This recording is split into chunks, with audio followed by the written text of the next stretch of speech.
ഇത് ഒരു സാധാരണ യാത്രയല്ല.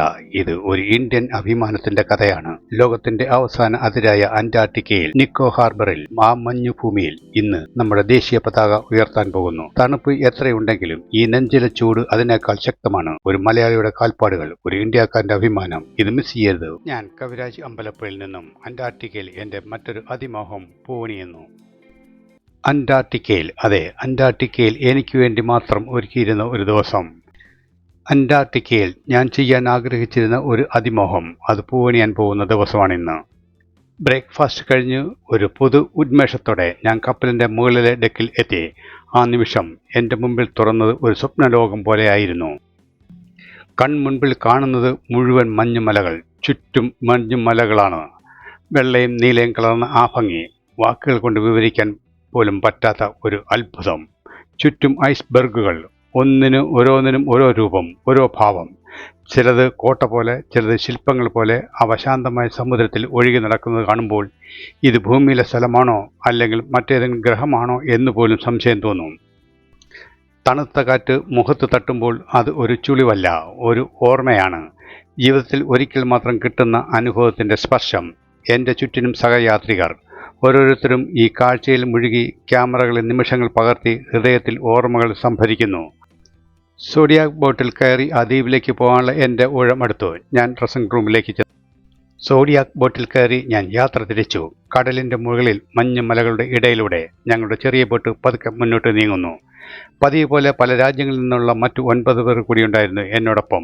ഒരേ സ്വപ്നം, ഒരേ ആവേശം, ഒരേ ലക്ഷ്യം. പക്ഷേ ഇവിടെ ഒരു നിയമമുണ്ട്. ബോട്ടിൽ കയറിയാൽ തന്നെ കരയിൽ ഇറങ്ങാൻ പറ്റില്ല ഉടനെ. ഓരോ ഗ്രൂപ്പിനും ഓരോ നിശ്ചിത ഷെഡ്യൂൾ ടൈമുണ്ട്.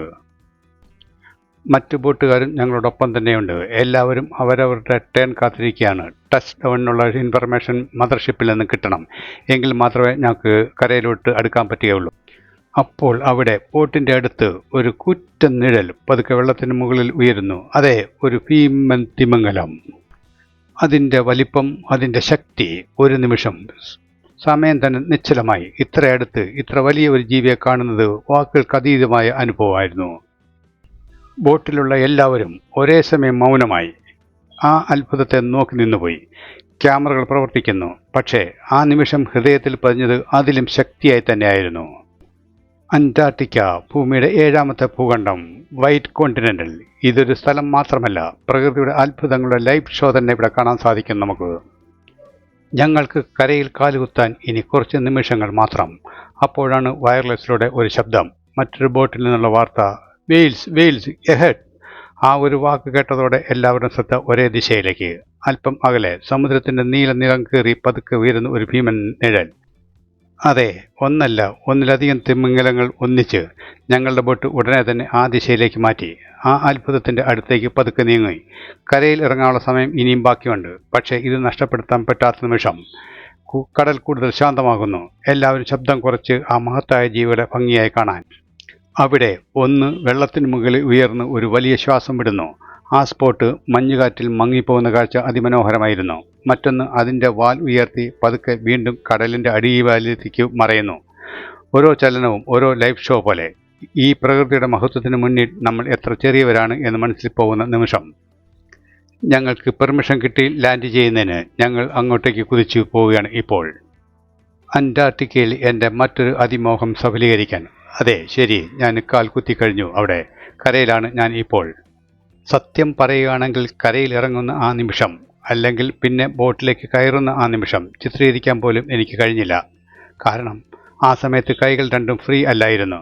പക്ഷേ അതിനേക്കാൾ വലിയ കാര്യം, ആ നിമിഷം ക്യാമറയിൽ പകർത്തേണ്ടതല്ല, ഹൃദയത്തിൽ മാത്രം സൂക്ഷിക്കേണ്ടതാണ്. അന്റാർട്ടിക്കൻ സർക്കിളിനുള്ളിലെ ഈ ഭൂമിയിൽ എൻ്റെ കാലുകൾ ആദ്യമായി സ്പർശിച്ചപ്പോൾ ഒരു സെക്കൻഡ് എല്ലാം നിശബ്ദമായി. എനിക്ക് തോന്നിയത് വാക്കുകൾ കൊണ്ട് പറഞ്ഞറിയിക്കാൻ പറ്റുന്നില്ല ആ ഫീലിംഗ്. ഇത് ഒരു യാത്രയുടെ അവസാനമല്ല, ഒരു സ്വപ്നത്തിൻ്റെ യഥാർത്ഥ നിമിഷമാണിത്.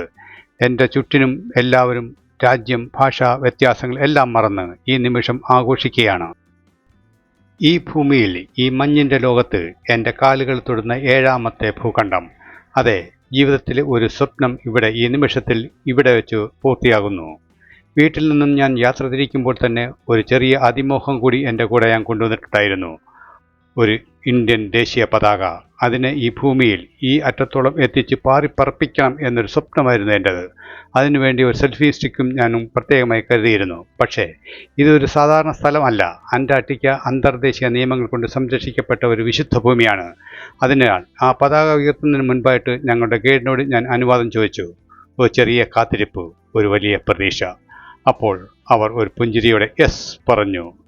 ആ ഒരു വാക്ക് കേട്ട നിമിഷം എൻ്റെ ഉള്ളിൽ ഒരു വൈദ്യുതി പ്രവാഹം തന്നെയായിരുന്നു. പിന്നെ ഞാൻ ഈ സ്വപ്ന ലോകത്തിലേക്ക് കടന്നുപോയ പോലെ. മഞ്ഞുകാറ്റ് വീശുന്നു, ചുറ്റും വെളുത്ത ലോകം. അതിനിടയിൽ എൻ്റെ കയ്യിൽ നമ്മുടെ ഭാരതത്തിൻ്റെ അഭിമാനം, ഇന്ത്യൻ പതാക. ആ പതാക പതുക്കെ തുറക്കുമ്പോൾ എൻ്റെ ഹൃദയം ഒരു നിമിഷം നിശ്ചലമായി. ഇത് ഒരു യാത്രികൻ്റെ വിജയമല്ല, ഇത് ഓരോ ഇന്ത്യക്കാരൻ്റെയും അഭിമാന നിമിഷമായിട്ടാണ് ഞാൻ അംഗീകരിക്കുന്നത്, ഞാൻ ആഗ്രഹിക്കുന്നത്. ലോകത്തിൻ്റെ അവസാന അതിരിൽ പോലും ഈ അന്റാർട്ടിക്കയിൽ നമ്മുടെ ഭാരതത്തിൻ്റെ നിറങ്ങൾ ഇപ്പോൾ കാറ്റിൽ പറക്കുന്നു. ഈ നിമിഷം എൻ്റെ ജീവിതത്തിലെ ഏറ്റവും ശക്തമായ, ഏറ്റവും അഭിമാനകരമായ നിമിഷങ്ങളിൽ ഒന്ന്. അന്റാർട്ടിക്കയുടെ തണുപ്പിനേക്കാൾ ശക്തമായി എൻ്റെ ഉള്ളിൽ ഒരു ഇന്ത്യയുടെ ചൂട് കത്തിക്കൊണ്ടിരിക്കുന്നു. ലോകത്തിൻ്റെ അവസാന അതിരായ അന്റാർട്ടിക്കയിൽ പോലും ഇന്ത്യയുടെ അഭിമാനമായ പതാക കാറ്റിൽ പറക്കുന്നു. ഇത് ഒരു മലയാളിയുടെ സ്വപ്നം സാക്ഷാത്കാരം മാത്രമല്ല, ഇതൊരു ഇന്ത്യക്കാരൻ്റെ, എല്ലാ ഇന്ത്യക്കാരുടെയും ഹൃദയം ഇവിടെ സംസാരിക്കുന്നു. ആ ഒരു നിമിഷം എൻ്റെ ചുറ്റിന് നിന്നിരുന്നവർ, പല രാജ്യങ്ങളിൽ നിന്നുള്ള പല യാത്രക്കാർ, ഒരേ ഒരു ശബ്ദം ഉയരുന്നു, ഇന്ത്യൻ ഫ്ലാഗ്, ഇന്ത്യൻ ഫ്ലാഗ്. ആ വാക്കുകൾ കേട്ടപ്പോൾ എൻ്റെ ഹൃദയം നിറഞ്ഞുപോയി. ഈ മഞ്ഞിൻ്റെ ലോകത്ത് എൻ്റെ രാജ്യത്തിൻ്റെ പേര് ആവേശത്തോടെ മുഴങ്ങുന്ന ആ നിമിഷം, ഇത് വാക്കുകൾക്ക് അതീതം. ആ പതാക കാറ്റിൽ പറക്കുമ്പോൾ എനിക്ക് തോന്നിയത് ഞാൻ ഒറ്റയാളല്ല, എൻ്റെ പിന്നിൽ ഒരു രാജ്യം മുഴുവൻ നിൽക്കുന്നുവെന്നാണ്. അന്റാർട്ടിക്കയുടെ ഈ അറ്റത്ത് എൻ്റെ ഈ ചെറിയ സ്വപ്നം ഒരു വലിയ അഭിമാനമായ നിമിഷമായി മാറി. സത്യമായി പറയുമ്പോൾ ഈ യാത്ര കൊണ്ട് ഞാൻ ആഗ്രഹിച്ചെല്ലാം ഇപ്പോഴേക്കും എനിക്ക് ലഭിച്ചു കഴിഞ്ഞിരിക്കുന്നു. ഇനി ഈ നിമിഷം തന്നെ, ഇപ്പോൾ തന്നെ തിരിച്ചു പോയാലും ഞാൻ പൂർണ്ണ സംതൃപ്തനാണ്. കാരണം ഒരു യാത്രികനായി ഞാൻ എത്തേണ്ടടുത്ത് ഒരു അഭിമാനമായ ഇന്ത്യക്കാരനായി ഞാൻ എത്തി നിൽക്കുന്നു. ഞാൻ ഈ നിൽക്കുന്ന ഈ സ്ഥലമാണ് നിക്കോ ഹാർബർ, അന്റാർട്ടിക്കയിലെ ഏറ്റവും മനോഹരമായ, ഏറ്റവും സജീവമായ സ്ഥലങ്ങളിൽ ഒന്ന്. ഞാൻ ഇവിടെ കാലുകുത്തിയത് കഴിഞ്ഞ മാസം, അതായത് 2026 മാർച്ച് അവസാനത്തോടുകൂടിയായിരുന്നു. അന്റാർട്ടിക്കയിലെ വേനൽക്കാലത്തിൻ്റെ അവസാന ഭാഗം. അതുകൊണ്ട് തന്നെ സാധാരണ നമ്മൾ കരുതുന്ന പോലെ മുഴുവൻ വെളുത്ത മഞ്ഞ് മൂടിയ കരയല്ല ഇവിടെ. പകരം മഞ്ഞ് പതുക്കെ ഉരുകി മാറിയ ഭൂമി, കരിഞ്ഞ കല്ലുകളും മണ്ണും പുറത്തേക്ക് തെളിഞ്ഞ് ഒരു വ്യത്യസ്ത കാഴ്ച. ആദ്യമായി നോക്കുമ്പോൾ ഇതാണോ അന്റാർട്ടിക്ക എന്നൊരു സംശയം തോന്നും. പക്ഷേ ഇത് തന്നെയാണ് ഈ സ്ഥലത്തിൻ്റെ യഥാർത്ഥ ഭംഗി. മഞ്ഞുരുകുമ്പോൾ പ്രകൃതി മറ്റൊരു മുഖം കാണിക്കുന്നു. ഇവിടെ ചെറിയ ചാലുകൾ, വെള്ളച്ചാലുകൾ. ഉരുകുന്ന മഞ്ഞ് കടലിലേക്ക് ഒഴുകിപ്പോകുന്നു. ചുറ്റും ഇനിയും പൂർണ്ണമായി ഉരുകാത്ത മഞ്ഞ് കട്ടകൾ. അതിനൊപ്പം പുറത്തു കാണുന്ന കറുത്ത പാറകൾ. വെള്ളയും കറുപ്പും ചേർന്ന ആ കോൺട്രാസ്റ്റ് പുതിയ പെയിൻറ്റിങ് പോലെ നമുക്ക് തോന്നും. അതേസമയം പെൻഗ്വിനുകൾ ഇവിടെ സജീവമാണ്. അവ കൂടുതൽ സ്വതന്ത്രമായി നടക്കുന്നു, കൂടുകൾ ഒരുക്കുന്നു, ജീവിതം കൂടുതൽ മുഴുവൻ സജീവമായിട്ട് നിൽക്കുന്നു അവകളുടെ. തണുപ്പ് കുറച്ചുകൂടി കുറഞ്ഞിട്ടുണ്ടെങ്കിലും അന്റാർട്ടിക്കയുടെ സ്വഭാവം മാറിയിട്ടില്ല. കാറ്റ് ഇപ്പോഴും കുളിർമയോടെ, കടൽ ഇപ്പോഴും അത്രമേൽ ശാന്തവും ആഴവുമാണ്. ഈ ഉരിയ മഞ്ഞ് സമയം മാറുന്നതിൻ്റെ ഒരു ഓർമ്മപ്പെടുത്തൽ മാത്രമാണ്. ഇവിടെ എല്ലാം സ്ഥിരം അല്ല. പ്രകൃതി ഓരോ നിമിഷവും മാറിക്കൊണ്ടേയിരിക്കുന്നു. ആ മാറ്റത്തിനൊടുവിൽ നിൽക്കുമ്പോൾ എനിക്ക് തോന്നിയത് ഞാൻ ഈ സ്ഥലത്ത് മാത്രമല്ല, ഒരു സമയത്തിൻ്റെ ഒരു പ്രത്യേക കാലഘട്ടത്തിൽ കൂടിയാണ് ഞാൻ നിൽക്കുന്നത് എന്ന്. അന്റാർട്ടിക്ക എപ്പോഴും ഒരേപോലെ കാണുകയില്ല. ഓരോ സീസണും ഓരോ പുതിയ കഥ പറയാനും കാണും ഇതിൻ്റെ. ഇന്ന് ഈ കഥയുടെ ഭാഗമാകാൻ എനിക്ക് കഴിഞ്ഞു. അതുതന്നെയാണ് ഈ യാത്രയുടെ ഏറ്റവും വലിയ ഭാഗ്യം. സമയം പോയത് അറിഞ്ഞതേയില്ല. ഈ മഞ്ഞിൻ്റെ ലോകത്ത് ഓരോ നിമിഷവും ഓരോ സ്വപ്നം പോലെ തോന്നിയപ്പോൾ അവസാനം ഞങ്ങൾക്ക് അനുവദിച്ചിരുന്ന സമയം തീർന്നു. ഗൈഡിൻ്റെ ശബ്ദം വീണ്ടും കേട്ടു. തിരികെ ഞാൻ ബോട്ടിലേക്ക് കയറി. ഹൃദയം ഒന്ന് പിടഞ്ഞു. ഇനി കുറച്ചു നേരം കൂടി ഇവിടെ നിൽക്കാമായിരുന്നില്ലേ എന്നൊരു തോന്നൽ. പക്ഷേ പ്രകൃതിയുടെ നിയമങ്ങൾക്കും ഈ സ്ഥലത്തിൻ്റെ നിയന്ത്രണങ്ങൾക്കും മുൻപിൽ നമുക്ക് വഴങ്ങേണ്ടി വരും. പതുക്കെ അവസാനമായി ഒരു നോക്കുകൂടി ആ മഞ്ഞു മലകളിലേക്ക്, ഈ അശാന്തമായ കടലിലേക്ക്, ഒരു ചെറിയ പെൻഗ്വിൻ ലോകത്തേക്ക് നോക്കി ഞാൻ അവിടെ കണ്ട എല്ലാ കാഴ്ചകളും മനസ്സിൽ പതിപ്പിക്കാൻ ശ്രമിച്ചു. ബോട്ടിൽ കയറി യാത്ര ചെയ്യുമ്പോൾ പക്ഷേ അതിനേക്കാൾ വലിയൊരു സന്തോഷം. കാരണം ഇവിടെ നിന്ന് ഞാൻ പോകുന്നത് ഒന്നും നഷ്ടപ്പെട്ടല്ല, ഓർമ്മകളാൽ നിറഞ്ഞ ഒരു ജീവിതകാലം മുഴുവൻ സൂക്ഷിക്കാൻ കഴിയുന്ന അനുഭവങ്ങളുമായിട്ടാണ് ഞാൻ എൻ്റെ ബോട്ടിലേക്ക് തിരികെ പോകുന്നത്. ബോട്ട് പതുക്കെ കരയിൽ നിന്നും അകന്നകന്നു പോകുമ്പോൾ അന്റാർട്ടിക്കയുടെ പ്രധാന ഭാഗമായ നിക്കോ ഹാർബർ വീണ്ടും ദൂരത്തേക്ക് മാറിപ്പോകുന്നു. പക്ഷേ ഈ യാത്ര, ഈ നിമിഷങ്ങൾ എന്നിൽ നിന്ന് ഒരിക്കലും അകലെയില്ല. നമ്മൾ ഇപ്പോൾ കണ്ടുമറഞ്ഞ കാഴ്ചകളേക്കാൾ അതിശയകരമായതും അത്ഭുതകരമായ കാഴ്ചകളുമായി അടുത്ത എപ്പിസോഡിൽ വരുന്നവരെ എല്ലാവർക്കും നല്ലത് വരട്ടെ, നന്മ വരട്ടെ.